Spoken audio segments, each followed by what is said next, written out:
আকাশে বাতাসে আমাকে কেউ ডাকছে কিনা। ককরোচ পার্টি মিটিংয়ে তো যাচ্ছিলেন ধর্নাতে, ভাগ্যিস উঠে গেছে, নইলে উনি গিয়ে বলতেন আমিই তো ককরোচ পার্টি তৈরি করেছি, এই ককরোচ পার্টি আমার দ্বারা তৈরি হয়েছে, এই ককরোচটা সব আমারই সব। আরে তোমরা করো, আমিই তো সব বলে দিয়েছি।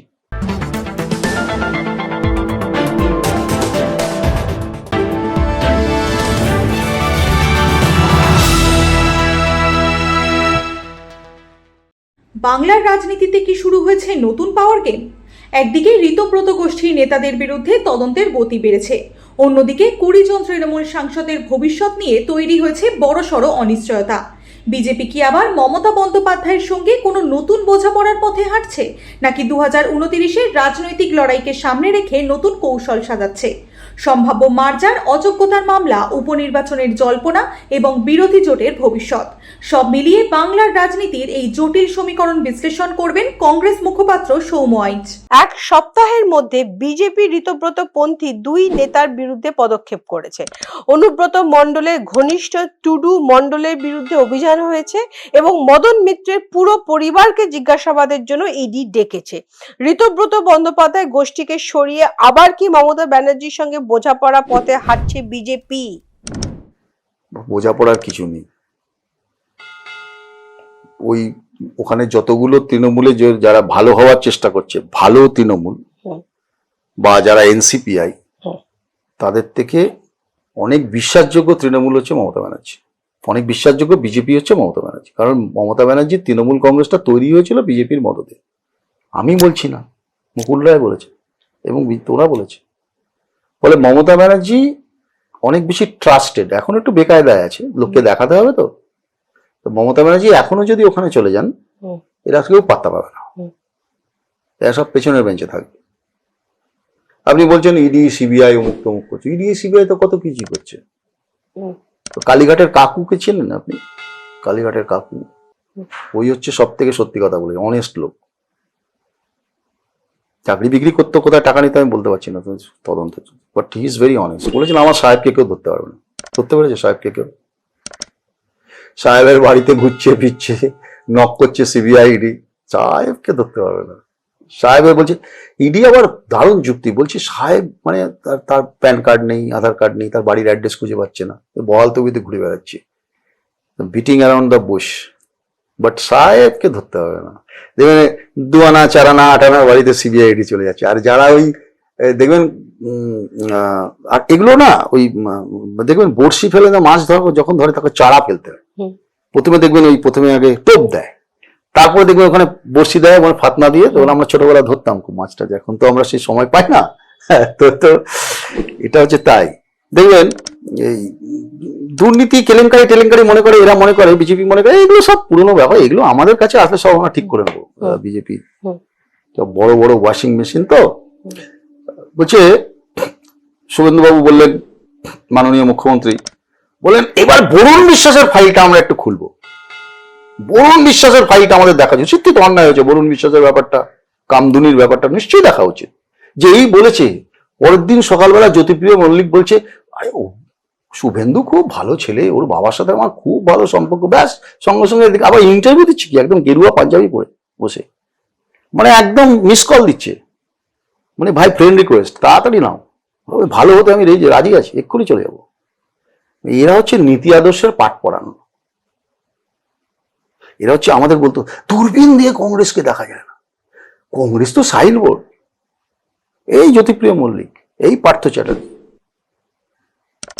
মমতা ব্যানার্জি এখন নবান্নে বসে বসে দূরবীনটা বোধহয় উল্টো করে দেখছে, নিজের দলটাই ছোট হয়ে দেখা যায়। দূরবীন দেখবেন উল্টো করলে ছোট দেখা যায়, তখন উল্টো করে দেখছে নিজের দলটাই নেই, কংগ্রেসের জায়গা আছে, লড়ছে। তো এই যে টিএমসির পুরো ব্যাপারটার মধ্যে একটা কোট আনকোট গদ্দার শব্দ ঢুকে গেছে, সেটা ঋতব্রত গোষ্ঠীদের জন্যও বলা হচ্ছে এবং 20 জন MP led by Kakoli Ghosh Dastidar, তারাও যে বেরিয়ে গিয়ে এনসিপিআই, যেটা রেজিস্টার্ডও নয় পার্লামেন্ট লোকসভাতে, সেখানে গিয়ে জুটে মানে একজোট হয়ে গেছে, তার সাথে নাকি মার্জার করে নিয়েছে। সবের মধ্যেই কিন্তু বিশ্বাসঘাতকতা, এবং সেটা নিয়ে আজকে কল্যাণ ব্যানার্জি পার্লামেন্টে কথা তুলেছে।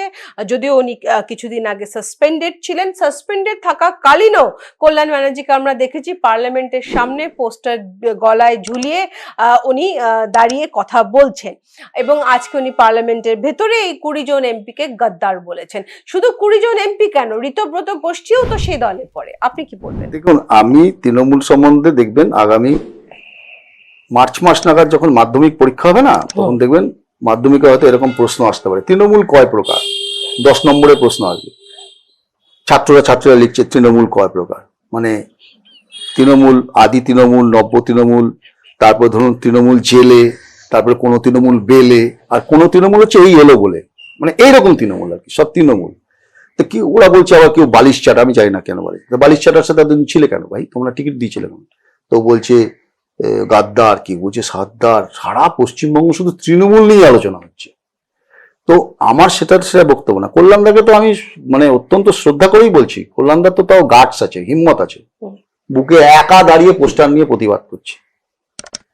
আমার যতই বিরোধিতা থাকলে, 1000 বিরোধিতা থাকলে আমি বলবো যে আমাদের বিধানসভাতে লড়াই করছে কুণাল ঘোষ, আরে ঠিক আছে, তার সাথে রাজনৈতিক বিরোধিতা থাকতে পারে, কিন্তু অসময় ছেড়ে চলে যাচ্ছে না।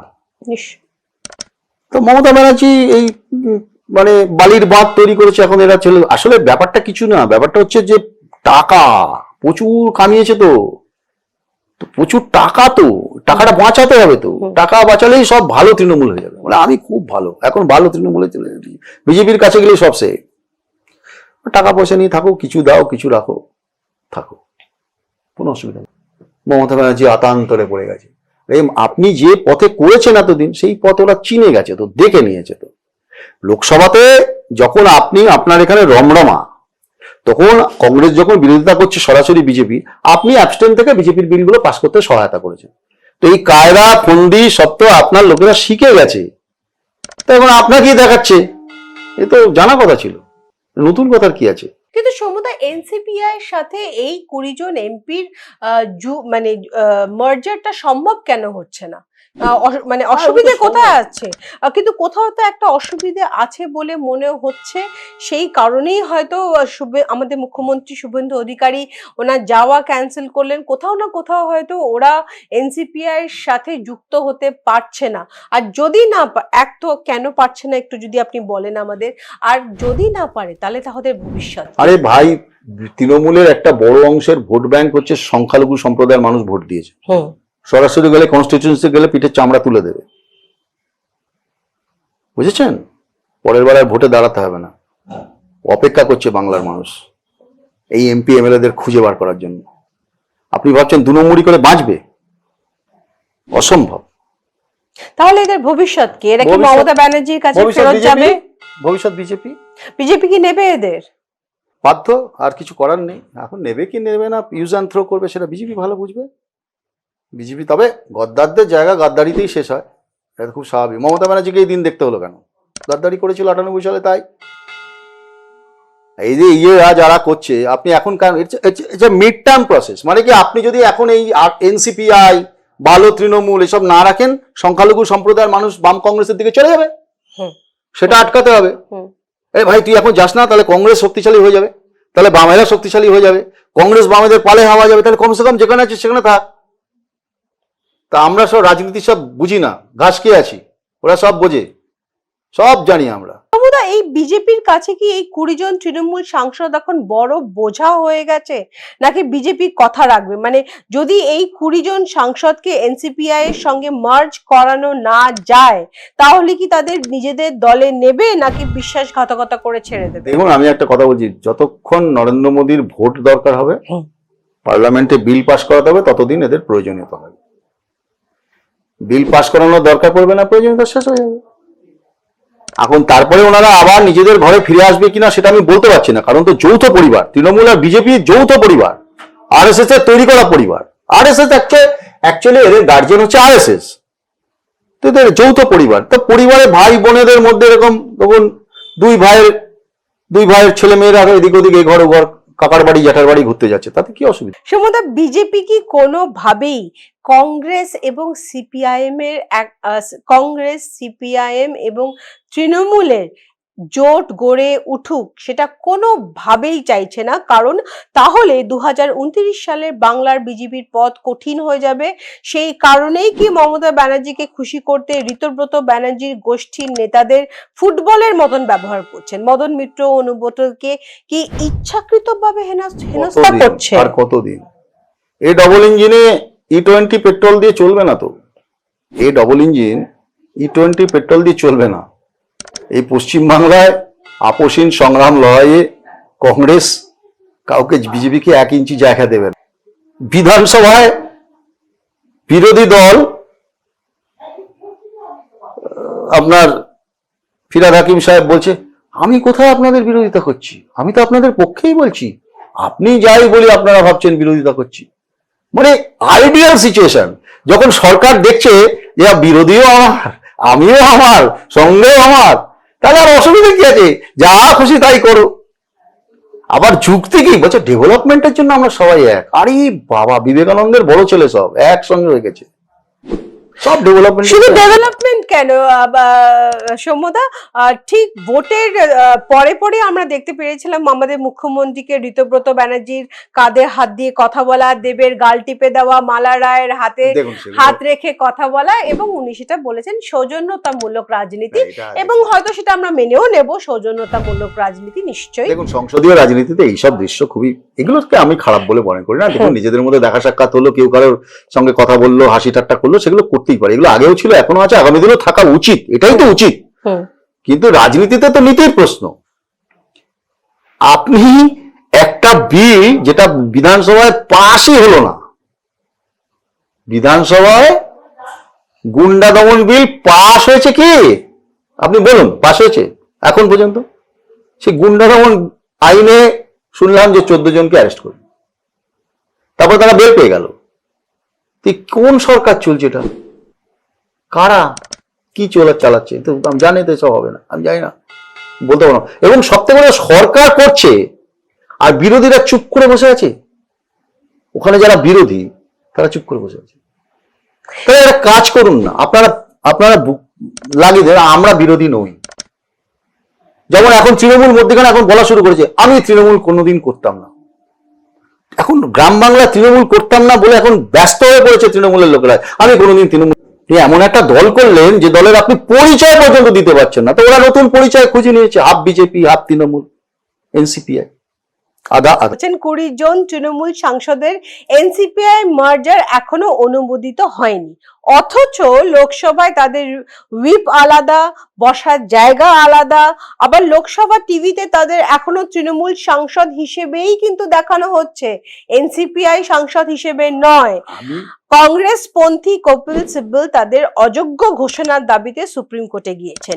এই 20 জন সাংসদকে নিয়ে আসলে কি হচ্ছে বিষয়টা একটু খুলে যদি বলেন সৌম্যদা, তাহলে খুব দর্শকরা লাভবান হবে। কংগ্রেসের এখন কেউ নয়, কপিল সিব্বল সমাজবাদী পার্টির লোক। আমি তবুও বলছি, দেখুন, আমি বলছি এদের পরিচয় একটাই, এরা সাংসদ হিসেবে আছেন।